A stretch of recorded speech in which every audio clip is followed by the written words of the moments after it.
বন্ধুরা, বিষ্ণু পুরাণ নামকরণটি কিভাবে হয়েছে সেই সম্বন্ধে ছোট্ট একটি লীলাকথা আমি আজ তোমাদের পড়ে শোনাবো। নমস্কার, বিষ্ণু পুরাণ বইটি হাতে নিয়ে আমি সৌম্য জানা, আর আপনারা শুনছেন মর্নিং বাঙালি। বিষ্ণু পুরাণ। মহর্ষি বশিষ্ঠের পুত্র শক্তি, শক্তি পুত্র মহামুনি পরাশর।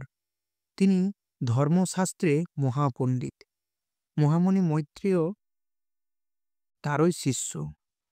তার মনে জাগে নানা প্রশ্ন, যেমন এই চরাচর জগৎ কেমন করে সৃষ্টি আর লয় হয়, সমুদ্র পর্বতের স্থিতি, আকাশের পরিমাণ, সূর্যের অবস্থান, দেবতার বংশ বিস্তার, চতুর্যুগের বিবরণ, দেবর্ষি চরিত, ব্যাসদেব দ্বারা বেদের শাখা বিভাগ ইত্যাদি।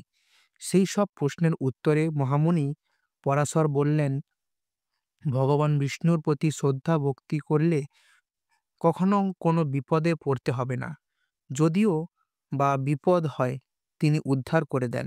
ভুল করে পাপ কাজ করলেও তিনি ক্ষমাও করে দেন। হরিস্মরণকারীকে যমালয় যেতে হয় না। শ্রী বিষ্ণুর মহিমায় এই পুরাণের মূল্য বিষয়, তাই এর নামকরণ করা হয়েছে বিষ্ণু পুরাণ।